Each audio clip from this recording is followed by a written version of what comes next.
आजकल मैंने एक चीज़ बहुत नोटिस की है। बहुत लोग सिलाई सीख लेते हैं, मशीन खरीद लेते हैं, बुटीक भी खोल लेते हैं, लेकिन कुछ महीने बाद वही लोग बोलते हैं काम तो शुरू किया था लेकिन जैसा सोचा था वैसा चला ही नहीं। और ऐसा सिर्फ एक या दो लोगों के साथ नहीं होता, बहुत लोगों के साथ होता है। क्योंकि बुटीक खोलना जितना आसान है, उसे सही तरीके से चलाना उससे कई ज्यादा मुश्किल होता है। हेलो एवरीवन, कैसे हैं आप सब? आई होप आप सब अच्छे होंगे। तो फ्रेंड्स, आज का जो टॉपिक है वो है बुटीक खोलने के बाद लोग सबसे बड़ी गलतियां कहाँ करते हैं। और आज मुझे ये डिजाइन वाला ब्लाउज भी कंप्लीट करना है। वीडियो के लास्ट में मैं इसका फाइनल लुक भी आपको दिखाऊंगी, तो वीडियो में एंड तक जरूर बने रहिए। तो चलिए काम स्टार्ट करते हैं। जब हम अपना नया बुटीक स्टार्ट करते हैं ना, तो हमारे दिमाग में बहुत सारे प्लान चल रहे होते हैं। बस अब अपना काम होगा, अपने कस्टमर होंगे, धीरे धीरे सब अच्छा होने लगेगा। सोचना बिल्कुल गलत नहीं है, लेकिन यहीं पर एक छोटी सी गलती हो जाती है। हम बुटीक तो खोल लेते हैं, लेकिन उसे चलाने की तैयारी नहीं करते। दोनों बातों में बहुत फर्क है। दुकान खोल देना और उसे चलाना, ये दोनों अलग अलग चीजें हैं। सबसे पहली गलती, पहले दिन से ही बहुत ज्यादा उम्मीद लगा लेना। ये गलती लगभग हर नया इंसान करता है। उसे लगता है दुकान खुलते ही कस्टमर आने लगेंगे, काम मिलना शुरू हो जाएगा और कमाई भी जल्दी होने लगेगी। लेकिन रियलिटी थोड़ी अलग होती है। शुरुआत में लोग आपको जानते ही नहीं और उन्हें ये भी नहीं पता होता कि आपके यहाँ सिलाई कैसी होती है, फिनिशिंग कैसी आती है और आपका काम कैसा है। ऐसे में अगर पहले महीने काम कम मिले तो इसका मतलब ये नहीं कि आपका काम खराब है। इसका मतलब सिर्फ इतना है कि लोगों तक अभी आपकी पहचान पहुंची नहीं है, और पहचान बनने में थोड़ा टाइम लगता है। मुझे लगता है यहीं पर बहुत लोग हिम्मत हार जाते हैं। 2-3 महीने काम कम मिलेगा तो बोल देते हैं शायद ये काम मेरे बस का नहीं है। जबकि सच ये होता है, काम गलत नहीं होता, लोग बीच में रुक जाते हैं। एक बात हमेशा याद रखना, बुटीक की शुरुआत मशीन से नहीं होती, भरोसे से होती है। अगर एक कस्टमर भी आपके काम से खुश होकर गया तो वही आपके लिए अगला कस्टमर लेकर आ सकता है। इसलिए शुरुआत में काम कम है या ज्यादा, इस पर फोकस मत करो। जो भी काम मिले उसे इतना अच्छा करो कि सामने वाला आपको याद रखे। क्योंकि सिलाई के काम में सबसे तेज चलने वाली चीज मुंह से मुंह तक पहुंचने वाली तारीफ होती है। एक खुश कस्टमर कई बार बिना किसी खर्च के आपके लिए नए कस्टमर लेकर आता है। अब दूसरी गलती जो मुझे लगता है बहुत ज्यादा लोग करते हैं, काम से ज्यादा ध्यान दुकान पर देना। मतलब शुरुआत में ही लोग सोचते हैं कि दुकान का इंटीरियर कैसा होगा, बोर्ड कैसा लगेगा, कुर्सी कैसी होगी, टेबल कैसी होगी। ये सब होना भी चाहिए, लेकिन सबसे पहले नहीं। क्योंकि कस्टमर आपकी कुर्सी देखने नहीं आता, वो अपने कपड़े लेकर आता है।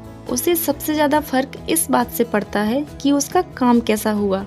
अगर आपका काम अच्छा है तो छोटी सी जगह से भी लोग आपके पास आएंगे, लेकिन अगर आपके काम में कमी है तो बड़ी से बड़ी दुकान भी ज्यादा दिन तक नहीं चल पाएगी। इसलिए शुरुआत में अपने सेटअप से ज्यादा अपने काम पर फोकस करना चाहिए। अब तीसरी गलती, कस्टमर की बात पूरी सुने बिना ही जवाब दे देना। ये गलती शायद हम सबने कभी ना कभी की होगी। कई बार कस्टमर कुछ समझाना चाहता है, लेकिन हमें लगता है अरे ये तो मुझे पहले से पता है, और हम बीच में ही बोल देते हैं हाँ हो जाएगा। लेकिन बाद में वही कस्टमर बोलता है मैं तो कुछ और बोल रही थी। फिर हमें लगता है कि गलती कहाँ हुई। गलती वहीं हुई जहाँ हमने पूरा सुना ही नहीं। मैं हमेशा यही मानती हूँ, पहले सामने वाले की बात आराम से सुनो, उसके बाद ही काम शुरू करो। 5 मिनट ज्यादा लग जाएं कोई बात नहीं, लेकिन बाद में कपड़ा दोबारा खोलने की नौबत नहीं आएगी। एक और बात, कभी कभी कस्टमर अपनी पसंद ठीक से बता नहीं पाते। ऐसे में अगर आपको समझ नहीं आ रहा तो एक बार फिर पूछ लो, क्योंकि पूछ लेने में कोई नुकसान नहीं है, लेकिन अंदाजा लगाकर काम करने में नुकसान हो सकता है। अब एक और गलती जो बहुत छोटी लगती है लेकिन असर बहुत बड़ा करती है, टाइम का ध्यान ना रखना। अगर आपने किसी को बोल दिया कि आपका सूट रविवार तक मिल जाएगा, तो पूरी कोशिश करो कि रविवार तक मिल जाए। अगर किसी वजह से लेट हो रहा है तो कस्टमर को पहले ही बता दो। ऐसा मत होने दो कि कस्टमर खुद फोन करे और उसे तब पता चले कि अभी काम तो हुआ ही नहीं है। यकीन मानो, कई बार लोग छोटी गलती माफ कर देते हैं, लेकिन बिना बताए इंतजार करवाना उन्हें बिल्कुल अच्छा नहीं लगता, और धीरे धीरे यहीं से भरोसा कम होने लगता है। मुझे लगता है सिलाई के काम में कपड़े से पहले भरोसा सिलना पड़ता है। एक बार भरोसा बन गया तो वही कस्टमर अपने घर वालों को, रिश्तेदारों को और पड़ोसियों को भी आपके पास भेजता है, और यही किसी बुटीक की सबसे बड़ी ताकत होती है। अब एक और गलती जो मुझे लगता है बहुत लोग बिना जाने कर देते हैं, हर काम के लिए हाँ बोल देना। शुरुआत में जब कस्टमर कम होते हैं तो हमें लगता है जो भी काम मिले मना नहीं करना चाहिए।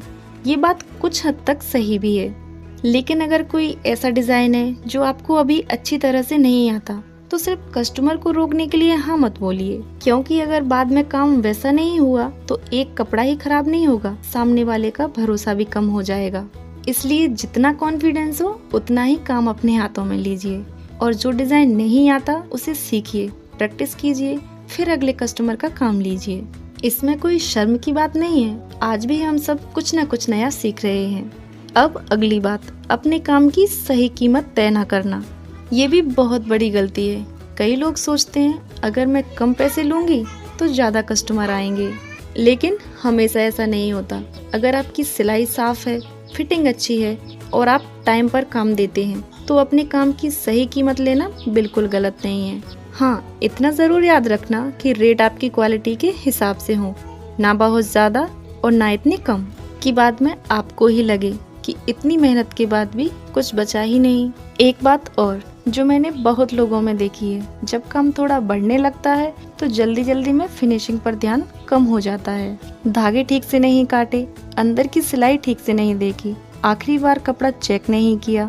ये छोटी छोटी बातें हैं, लेकिन कस्टमर सबसे पहले इन्हीं पर ध्यान देते हैं। कई बार बहुत अच्छी सिलाई भी सिर्फ खराब फिनिशिंग की वजह से अपना असर खो देती है। इसलिए मैं हमेशा मानती हूँ काम पूरा होने के बाद एक बार उसे आराम से देखकर ही देना चाहिए। बस 2 मिनट लगेंगे, लेकिन वही 2 मिनट आपकी मेहनत की वैल्यू बढ़ा देंगे।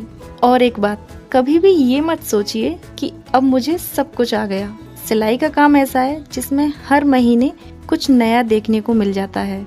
नई डिजाइन, नई स्लीव्स, नई फिनिशिंग। अगर हम सीखना बंद कर देंगे तो हमारा काम भी वहीं रुक जाएगा।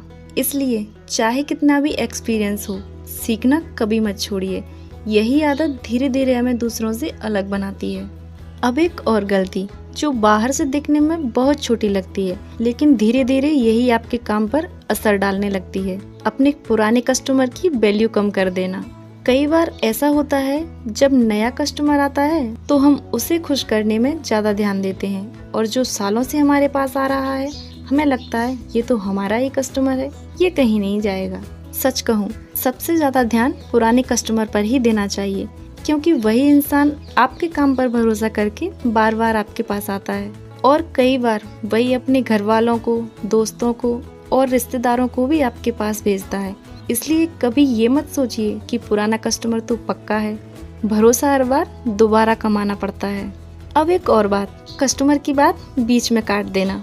हो सकता है आपको डिजाइन पहले समझ में आ गया हो, लेकिन सामने वाला जो कहना चाहता है उसे पूरा बोलने दीजिए, क्योंकि कई बार आखिर में वो एक ऐसी छोटी सी बात बोल देता है जो पूरे डिजाइन को बदल देती है।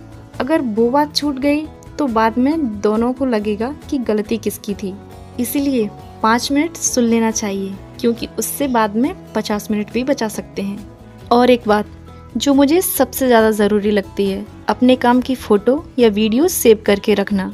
बहुत लोग अच्छा काम तो करते हैं लेकिन उसका कोई रिकॉर्ड नहीं रखते। आजकल लोग पहले काम देखते हैं फिर ऑर्डर देते हैं। इसलिए जब भी कोई अच्छा डिज़ाइन बनाओ उसकी 1-2 अच्छी फ़ोटो या छोटा सा वीडियो ज़रूर बना लिया करो। यकीन मानो आगे चलकर वही आपके काम की सबसे अच्छी पहचान बनेगा।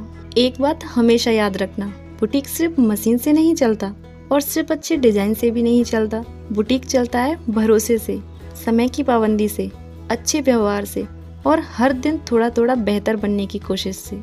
यही छोटी छोटी बातें धीरे धीरे एक छोटे से बुटीक को लोगों की पहली पसंद बना देती हैं। और एक बात जो शायद हर इंसान के लिए ज़रूरी है, जो अपना बुटीक चला रहा है या आगे चलकर चलाना चाहता है, कभी भी दूसरों के बुटीक से बुरा लगने की बजाय उससे सीखने की कोशिश करो। कई बार हम देखते हैं किसी के पास बहुत ज़्यादा कस्टमर हैं, किसी की शॉप हमेशा भरी रहती है, तो इससे सबसे पहले हमारे मन में यही आता है इनके पास इतना काम कैसे आ रहा है।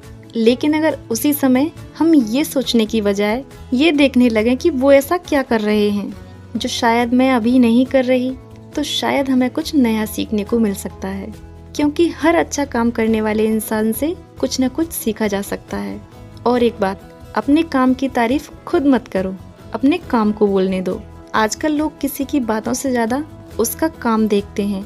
अगर आपका काम सच में अच्छा है तो धीरे धीरे लोग खुद आपकी तारीफ करेंगे। और यकीन मानिए, कस्टमर की कही हुई एक अच्छी बात 10 पोस्टर से ज्यादा काम करती है। अब एक छोटी सी सलाह जो मैं हर नए बुटीक वाले को देना चाहूंगी, शुरुआत में हर दिन कुछ नया सीखने की आदत बना लो। जरूरी नहीं कि रोज नया डिजाइन ही सीखो, कभी अच्छी फिनिशिंग, कभी स्लीव या सिर्फ मशीन की सही सेटिंग। धीरे धीरे यही छोटी छोटी चीजें आपके काम में बड़ा फर्क लेकर आती हैं। और सबसे आखिरी बात, अगर कभी ऐसा लगे कि काम थोड़ा कम चल रहा है, तो सबसे पहले खुद से एक सवाल पूछना, क्या मैं आज भी वही मेहनत कर रही हूँ जो शुरुआत में करती थी? क्योंकि कई बार गलती बाजार की नहीं होती, हमारी आदतों में आ जाती है। ये सवाल अगर हम महीने में एक बार भी खुद से पूछ लें, तो हमें खुद समझ आने लगेगा कि कहाँ सुधार करने की जरूरत है। बस आज की वीडियो में आप सबसे यही बातें शेयर करना चाहती थी। अगर आप भी अपना बुटीक चला रहे हैं तो कमेंट में ज़रूर बताइएगा। आपको क्या लगता है, बुटीक खोलने के बाद सबसे बड़ी गलती लोग कौन सी करते हैं? हो सकता है आपकी एक बात किसी दूसरे की मदद कर दे। तो फ्रेंड्स, आज का ये डिज़ाइन वाला ब्लाउज कंप्लीट हो गया है। जैसा मैंने शुरुआत में कहा था, अब मैं आपको इसका फाइनल लुक दिखाती हूँ। मुझे उम्मीद है आज की वीडियो में जो बातें मैंने शेयर की, उनसे आपको कुछ ना कुछ सीखने को ज़रूर मिला होगा। और अगर आपको इस ब्लाउज का फुल ट्यूटोरियल चाहिए, कटिंग से लेकर स्टिचिंग तक पूरा वीडियो, तो नीचे कमेंट में सिर्फ ब्लाउज ट्यूटोरियल ज़रूर लिखिए, तो मैं इसका पूरा ट्यूटोरियल भी आपके लिए लेकर आऊँगी। और हाँ, अगर आपके मन में सिलाई, बुटीक या किसी भी डिज़ाइन से जुड़ा कोई सवाल है, तो वो भी कमेंट में ज़रूर बताइए।